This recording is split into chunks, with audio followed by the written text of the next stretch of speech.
सभी संगतों को बड़ा आश्चर्य हुआ और तीनों को दर्शन करके पहचान तो सके नहीं। पूछा महाराज ये कौन है?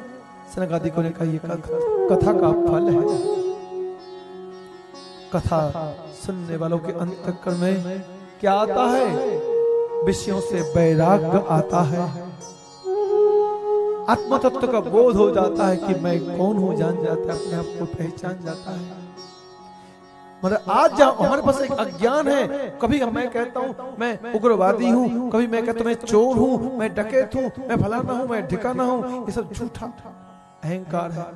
जान जाता है कि मैं कुछ नहीं हूं, ना मैं गृहस्थी हूं, ना मैं विरक्ति हूं, ना मैं ब्राह्मण हूं, ना क्षत्रिय हूं, ना वैश्य हूं, ना शूद्र हूं, ना राजा हूं, ना प्रजा हूं, ना गरीब हूं, ना अमीर हूं, ना मोटा हूं, ना तगड़ा हूं और ना पतला हूं, ना रोगी हूं, ना दिमाग खराब हूं, ना दिमागदार हूं, ना मैं हिंदू हूं, ना मैं मुसलमान हूं, ना मैं कोई कुछ हूं, मैं हूं कृष्ण का दास। जीव जानता, उस समय जान जाता जीव मैं कृष्ण का दास हूं। जब ज्ञान आता है फिर कृष्ण सेवा करने लग जाता है।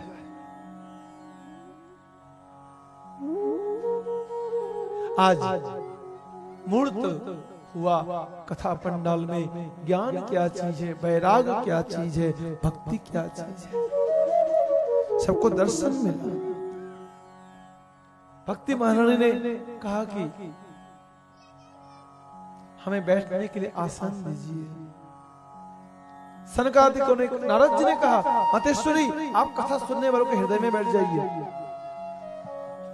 भक्ति ज्ञान वैराग्य तीनों के तीनों जो जो कथा सुन रहे थे सबके हृदय में प्रवेश कर गए। जैसे ही प्रवेश किया दिमाग में अज्ञान भरा पड़ा था, अब तक पता नहीं क्या क्या काम क्रोध अहंकार होता था। अब जब भक्ति आई, ज्ञान आया, वैराग्य आया, अब वो कहने लगा गोविंद मेरो है, गोपाल मेरो है, गोविंद मेरो है, गोपाल मेरो है, गोविंद मेरो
एकदम मैं गोविंद का हूं, गोविंद मेरे हैं कह करके दम नाच उठो।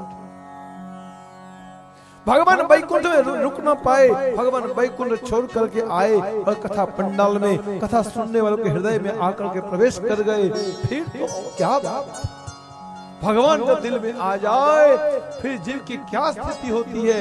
जीव भगवान को प्राप्त करके जो उनको खुशी होती है, जीव धन्य धन्य हो जाता है, सारी दिल की वासनाएं खत्म हो जाती है। आज भगवान को प्राप्त करके हृदय में सब संगत बड़ी खुश हो रही थी। नारद जी ने पूछा गुरुजी एक बात तो बतलाइए, क्या कथा सुनने पर प्रेतात्माओं को भी मुक्ति मिल सकती है? सनकादिकों ने कहा बिल्कुल मिल सकती है। किसी को मिली भी है? हाँ जी मिली है। कोई प्रमाण है? प्रमाण भी है। सुनो, एक नगर हुआ करता था तुंगभद्रा नदी के तट पर। वहां पर एक ब्राह्मण परिवार होते थे। ब्राह्मण का नाम था आत्मदेव और उनकी पत्नी का नाम था धुंधुली। महाराज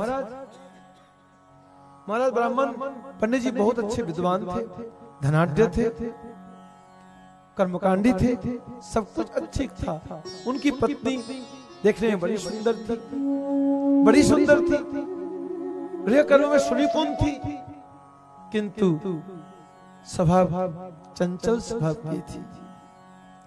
महाराज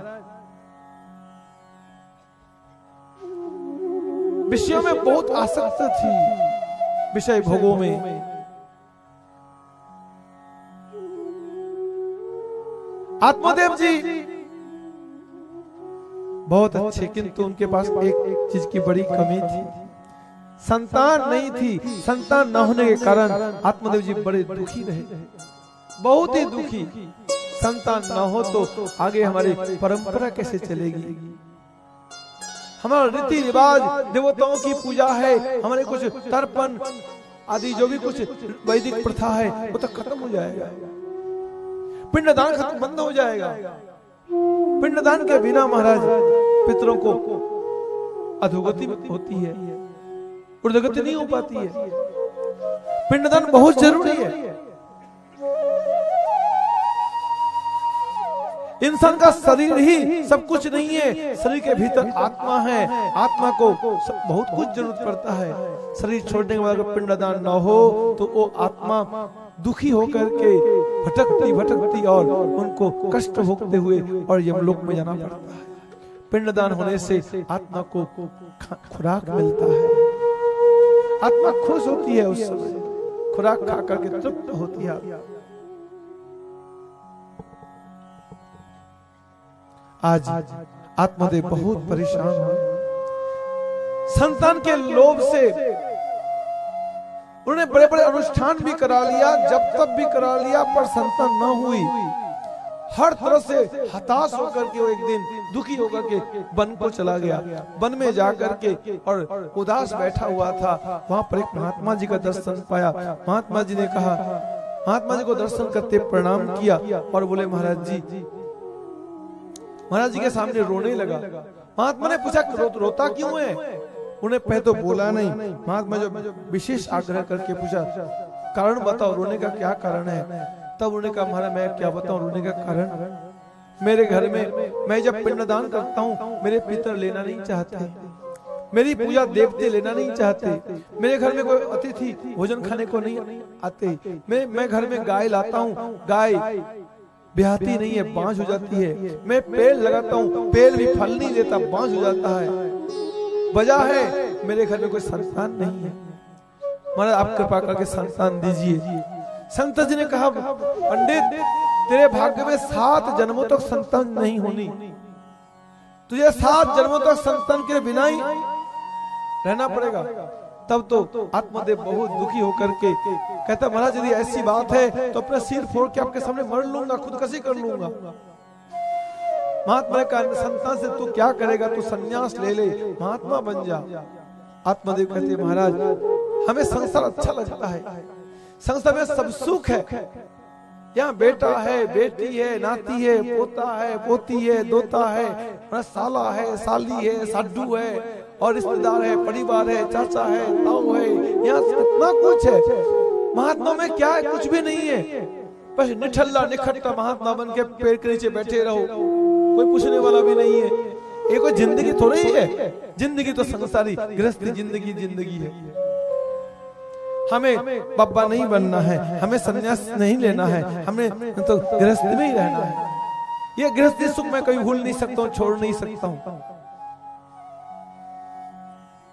महात्मा ने एक फल दिया, ये फल ले जाओ और ले जाकर के अपनी पत्नी को दो।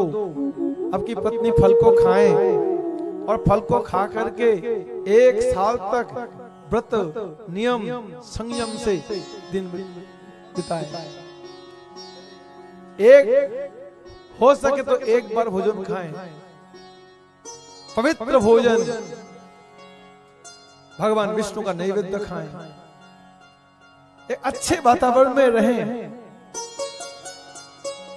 हरि चर्चा श्रवण करें, अच्छे लोगों के बीच में रहना चाहिए।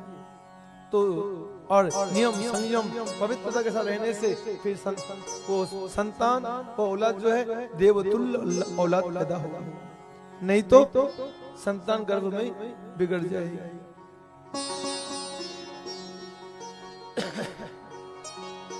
महाराज आत्मदेव फल को लेकर के बहुत खुश हुआ, खुश होकर के और घर में आया, आकर के अपनी पत्नी से पत्नी को फल देते हुए ये सारी बातें बताया कि देवी जी ऐसी ऐसी बात है कि महात्मा ने फल दिया है, फल को खाओ, फल को खाओगे हमारे घर में संतान का जन्म होगा, हमारा घर हरा भरा हो जाएगा, हमारा घर पूर्ण हो जाएगा। अब फल को खाओ और खा करके ऐसे ऐसे नियम से रहना है। महाराज जैसे पंडित जी ने बोला, उसकी पंडितानी तो बहुत सुन करके कुछ बोला नहीं, बहुत दुखी हो गई। वो जाकर के अपने गली मोहल्ले में जाकर के और कईयों से सारी बातें बोलने लगी। देखो जी हमारे पंडित जी ऐसे ऐसे फल लाए, कहते ऐसे खाओ, ये होगा सो होगा। मैं तो समझती हूँ जो स्त्रियां विधवा होती हैं वो अच्छी होती हैं। मेरे घर में काम करने वाला कोई है ही नहीं, मुझे अकेले को करना पड़ता है। अब संतान जन्म लेगी, मैं तो परेशान हो जाऊंगी मैं, घर का काम काज कौन करेगा? और कहीं मेरे गांव में कहीं डकैती पड़ गया, तुम लोग तो भाग जाओगे, अपनी जान बचा लोगी और मैं तो मरूंगी ना। ऊपर से कहीं सुखदेव की तरफ मेरे पेट में बच्चा 16 साल तक रह गया तो फिर तो आफत खड़ा हो जाएगा। ना ना ना ना, मैं तो ये फल खाऊंगी नहीं। उसने अपने गली मोहल्ले के सभी से ये सारी बातें बोलती बोलती अपनी बहन के पास गई। बहन के पास जाके बताया, बहन तो कोई युक्ति बता। उसकी बहन भी ऐसे ही दुर्बुद्धि, उसने भी सदयुक्ति न दे करके उनके उल्टा गलत युक्ति बताया।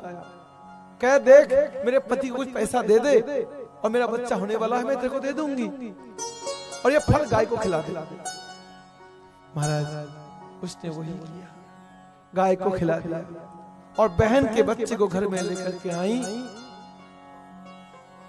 पंडित जी को ये राज रहस्य का मालूम नहीं, इस रहस्य का कोई मालूम नहीं था। पंडित जी ने महाराज बच्चे का जन्म उत्सव मनाया, बड़े धूमधाम से मनाया। बच्चे का नाम पंडित जी लोग रखने लगे तो पंडिता ने कहती नहीं नहीं, ये बच्चे को तो मैंने जन्म दिया है, मैंने पेट पे धारण किया है, मैं इनका नाम मैं रखूंगी। तुम कैसे रख लोगे? तुमने क्या किया? तुमने कुछ भी नहीं किया। मैं नाम रखूंगी, बच्चा मेरा, मैं नाम रखूंगी। भाई तू ही रख ले। तो देखो मेरा नाम है धुंधुली, मेरे लड़के का नाम होगा धुंधुकारी। बोलो राधे राधे। जैसी मती ऐसा काम, धुंधुकारी नाम रखा। कुछ दिन में गाय ने भी बच्चा पैदा किया, वो गोकर्ण को पैदा किया गाय ने। लोग देख करके अचंभे में पड़ गए। आत्मदेव को बहुत खुशी हुई। बताओ मेरे घर में एक भी बच्चा नहीं था, 2-2 बच्चा हुए। अब तो बहुत खुश हो गए, वो तो फूले ना समाये खुशी में नाचते फिरे। लेकिन धीरे धीरे दोनों बच्चों का जब स्वभाव सामने आया, महाराज वो धुंधुकारी तो महान दुष्ट, दुरात्मा, उग्रवादी, क्रूर, निष्ठुर, आलसी, कपटी, दुराचारी, पापाचारी, शराबी, कबाबी, जुआरी बन गया, नशेबाज बन गया। और गोकर्ण परम संयमी, परम ज्ञानी, परम दयालु, परोपकारी, सरल, सेवक, निष्ठावान, आस्तिक, सदाचारी। गोकर्ण में सारा सद्गुण, धुंधुकारी में सारा दुर्गुण।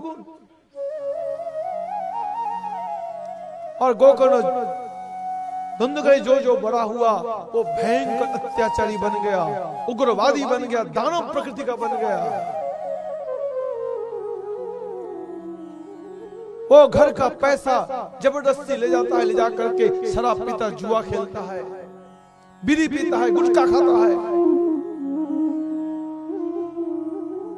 महाराज उजाड़ता है, अपना जीवन, अपना चरित्र, अपना घर, अपना परिवार, अपना देश।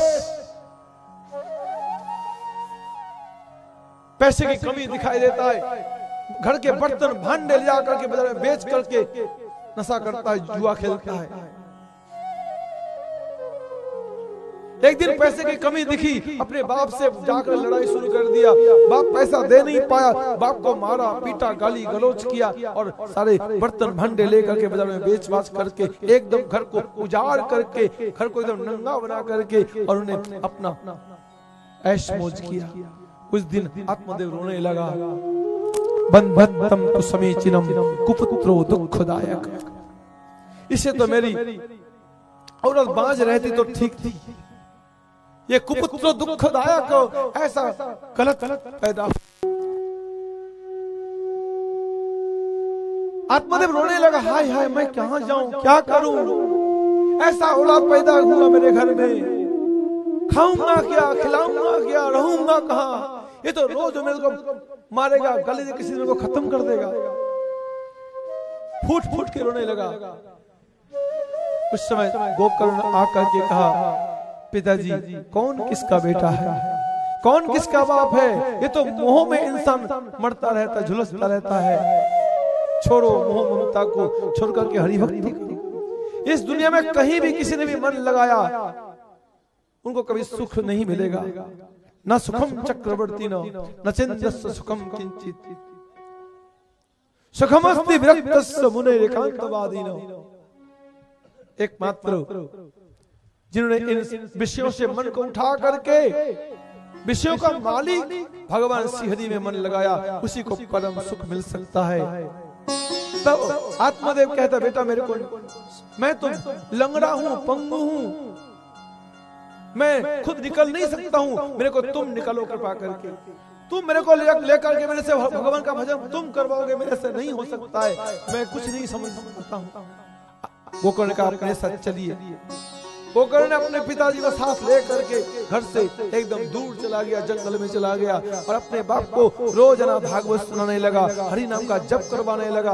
और घर में रही उनकी माँ धुंधुली और क्या नाम है, धुंधुकारी।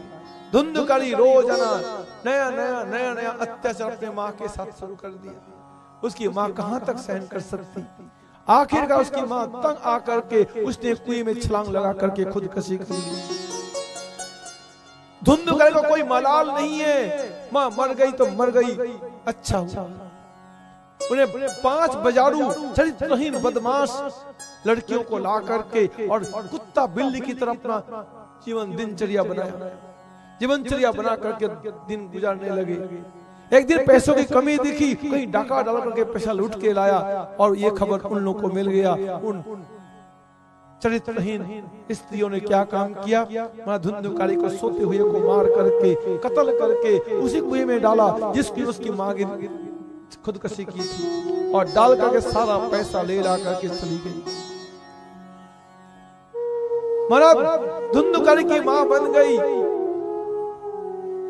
प्रेत, धुंधुकारी बन गया ब्रह्म राक्षस। दुराचार से आत्मा को ऐसी ऐसी अधोगतियां होती है। ये शरीर आत्मा का एक वाहन है, शरीर आत्मा नहीं है, शरीर तुम नहीं हो, शरीर तुमको मिला हुआ है। इस शरीर से जैसा कर्म करोगे ऐसा तुम्हें भोगना पड़ेगा, जो तुम करोगे सो तुम्हें भोगना पड़ेगा। अच्छा करोगे अच्छा भोगोगे, बुरा करोगे बुरा भोगोगे। धुंधुली धुंधुकारी दोनों के दोनों ब्रह्म राक्षस और पिशाच बना पड़ा है। ये खबर गोकर्ण को मिला। गोकर्ण जी गया जी में जाकर के पिंडदान दिया और जितने तीर्थों में सभी तीर्थों में गए पिंडदान दे करके आए। माँ के नाम पर, भाई के नाम पर। माँ को गति मिल गई, भाई को नहीं मिली। अपने घर में आकर के देखा उसका भाई उसी प्रकार से ब्रह्म राक्षस बना हुआ है। भयंकर भयंकर रूप दिखा रहा था गोकर्ण को। कभी भयंकर धधकती हुई आग, कभी हाथी, कभी शेर, कभी श्याम, कभी कुछ बन जाता है। गोकर्ण ने पूछा आप कौन है? कस्तम उग्र तरो रात्रो कुतो जातो दशामिमा, तुम कौन हो? तुम्हें ऐसी दुर्दशा कैसे हुई है? तब धुंधुकरी बोल नहीं पाया। धुंधुकरी के ऊपर आत्मदेव ने, गोकर्ण जी ने पानी का छींटा मारा। जब पानी का छींटा लगाया तब धुंधुकरी में कुछ बोलने की क्षमता आई। तब धुंधुकरी बोल अहम भ्राता तदियोस्मि धुंधुकारीति नामत स्वकीये नैव दोषेन ब्रह्मत्वं नसितं मया। मैं तुम्हारा भाई हूं। मैं अपने ऐसे ऐसे कर्मों के द्वारा अपने सब कुछ अच्छाइयों को मैंने खत्म कर लिया है। ब्राह्मण जन्म का ब्राह्मणत्व को हमने खत्म किया, मानवता को खत्म किया। हमने सब कुछ खत्म करके, अपना बर्बाद करके, अपना सर्वनाश करके आज मैं ब्रह्म राक्षस बना पड़ा हूं।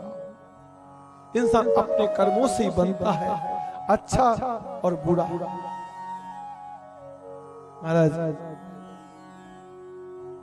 आगे जाकर के गोकर्ण ने कहा, आपके लिए मैंने गया जब पिंडदान दिया था, आपको गति क्यों नहीं मिली? क्या कारण है? धुंधुकरी कहते मुझे पता नहीं। आपको गति कैसे मिलेगी तो बतलाइए, ये भी पता नहीं चल रहा। तब जाकर के गोकर्ण ने कहा, ठीक है, आप शांत होकर बैठिए, मैं आपको मुक्ति दिलाऊंगा। महाराज गोकर्ण अपने गांव वालों से पूछा, कोई जवाब नहीं मिला। भगवान सूर्यदेव से पूछा, जवा कुसुम संकसम कश्यपेयं महादुतिम ध्वंतारिं सर्व पापघ्नम प्रणतोस्मि दिवाकरम। हे सूर्यदेव, आपको मैं नमस्कार करता हूँ। आप कृपा करके बतलाइए, जिस पापी को गया साध्य उद्धार नहीं कर सकता, उसे उद्धार कौन करेगा? भगवान सूर्य ने कहा, उनको उद्धार करेगा कृष्ण कथा, भागवत कथा। तब गोकर्ण जी आए, आकर के और महाराज क्या काम किया, अपने गांव वालों से बोले। गांव वाले बड़े उत्साह से तैयार हो गए और भागवत की कथा, पंडाल लगा, मंच लगा और कथा की सारी तैयारियां हुई और गोकर्ण जी को बिठलाया करके और कथा शुरू करवाया गया। कथा प्रारंभ हुई और महाराज सुबह से शाम तक कथा होती। और इधर क्या हुआ, रोजाना वो प्रेत आत्मा जो था कथा सुन रहा था, लेकिन उनको बैठने को कोई जगह नहीं मिली। एक बांस के छेद में बैठ करके कथा सुन रहा था। बांस का गांठ रोज रोज एक एक करके फट जाता था। कथा के समाप्ति में 7वें दिन 7 गांठ फट गया। बैकुंठ से विमान आया और बैकुंठ विमान से विष्णु दूत 2 जने उतर के आए और धुंधुकारी को विष्णु भगवान जैसा रूप दे करके उन्हें भी विमान पर बिठला करके लेके चलने को तैयार हुए। तो इतने में क्या हुआ, गोकर्ण जी ने, धुंधुकारी ने गोकर्ण को प्रणाम किया, धन्यवाद बताया। गोकर्ण जी ने विष्णुदूतों से पूछा, क्यों भाई विष्णुदूतों, क्या कारण है? अत्रैव बहवो सन्ति श्रोतारो मम निर्मला अनितानि विमानानि न तेषां युगपत् कुत। यहाँ तो कथा सुनने वाले बहुत है, सबके लिए विमान क्यों नहीं लाए?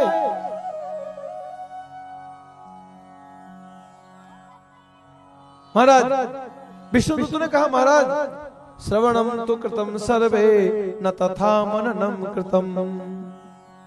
महाराज सुना सबने हैं, किंतु किसी ने कथा को स्वीकार नहीं किया, अपने जीवन में उतारा नहीं, मनन नहीं किया, इसलिए इनके लिए विमान नहीं आएगा। चलो कथा सुन करके दूसरे कान से निकाल देते हैं, उनके लिए क्या मुक्ति होनी। बोलो तो कोई भयंकर मरीज है, उनको आपने डॉक्टर से ट्रीटमेंट करा दिया, डॉक्टर ने ट्रीटमेंट करके उनको प्रेस्क्रिप्शन दिया, दवाई दिया और मरीज घर आ गया। बोलो तो दवाई खाने के लिए है कि रखने के लिए है? खाए बगैर बीमार ठीक हो जाएगा? खाए बगैर बीमारी ठीक तो नहीं ना होगी। नहीं जी मैं डॉक्टर दिखा दिया हूं, अब क्या परेशानी? महाराज डॉक्टर दिखाने से बीमारी नहीं जाएगी। आप कहो कि मैं तो दवाइयों का नाम सब याद कर लिया हूं, याद करने से ठीक हो जाओगे? याद करने से भी ठीक नहीं होगी। क्या करना पड़ेगा? खाना पड़ेगा। ऐसे कृष्ण कथा सुनने के बाद उनको अपने जीवन में उतारना पड़ेगा, अमल करना पड़ेगा, हरि नाम जपना पड़ेगा, हरि भजन करना पड़ेगा। नहीं करोगे तो ये सुधारने वाला नहीं है। तब जाकर के गोकर्ण जी ने दोबारा कथा सुनाई। दोबारा जब कथा सुनाई तब सबके लिए बहुत सुंदर, बड़े सुंदर सरल युक्तियों से, और जब कथा सुनाई लोगों के दिमाग में बात बैठी, सबके दिमाग में बात बैठी कि हरि भजन करना चाहिए। जीव मात्र कृष्ण का दास है, कृष्ण भजन ही जीव का नित्य धर्म है, इसे करना बहुत जरूरी है। तब जाकर के वैकुंठ से सबके लिए विमान आया। जब हरि भजन करने लग गए, हरि नाम जपने लग गए, हरि नाम ही वो विमान है। उस हरि नाम रूपी विमान पर जो कोई बैठेगा वो निश्चित भगवत चरणों में पहुंचेगा। बोलो जी हरे कृष्णा हरे कृष्णा, प्रेम से बोलो हरे कृष्णा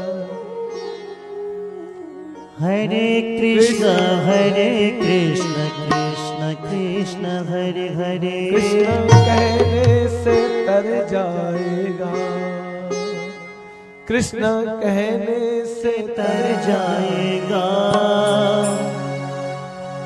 पार भव से उतर जाएगा, पार भव से उतर जाएगा। कृष्ण कहने से तर जाएगा, पार भव से उतर जाएगा, कृष्ण कहने से तर जाएगा, पार भव से उतर जाएगा।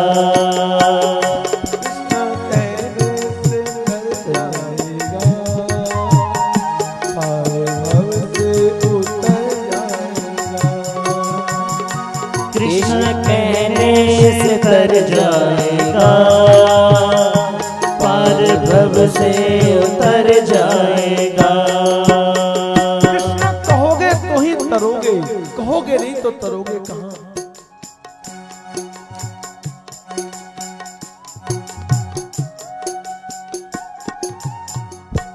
महाराज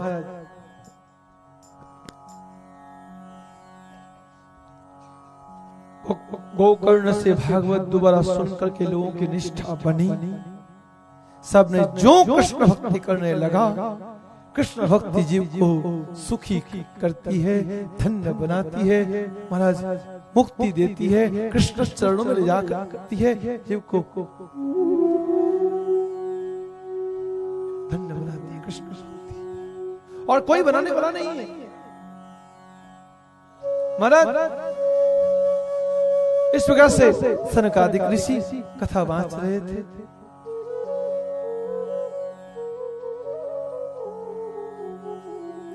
वहां पर भगवान प्रकट हो, भगवान का प्रकट होना था। भगवान के साथ साथ में अर्जुन, उद्धव, सत्य की भगवत परिकर सबके सब आकर के खूब कीर्तन शुरू हो गया।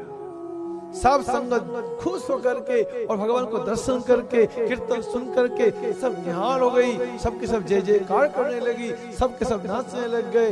और भगवान ने सबके बीच में बोला, आप लोगों ने मेरी कथा सुनी, मैं संतुष्ट हूँ, कुछ वरदान लोगे, बताओ क्या वरदान दूं? सभी संगतों ने कहा, प्रभु जब जब कथा हो अब तब तो ऐसे दर्शन दिया करो, यही वरदान चाहता हूं।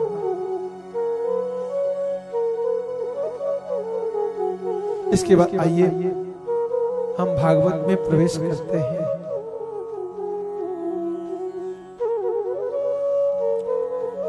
जन्माद्यस्य यतो अन्वयादितरतः सार्थे सभिक्स्वराट् तेने ब्रह्म हृदाय अधिकवये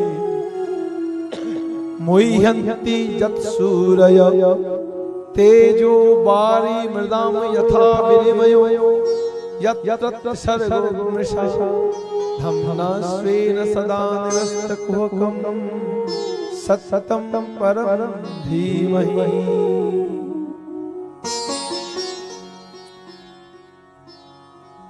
ये भागवत का पहला मंगलाचरण है। इसमें वस्तु निरूपण नाम का मंगलाचरण। मंगलाचरण 3 प्रकार के होता है। वस्तु निर्देश, आशीर्वाद एवं नमस्कार।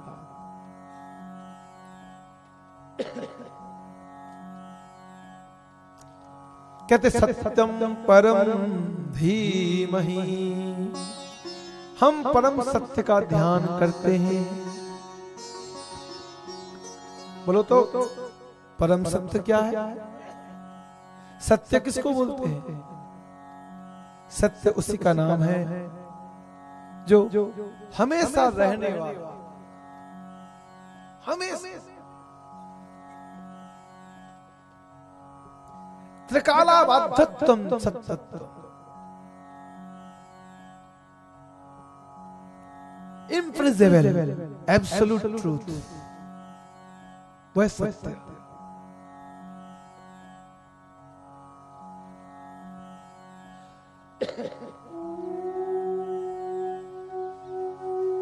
वो कौन है?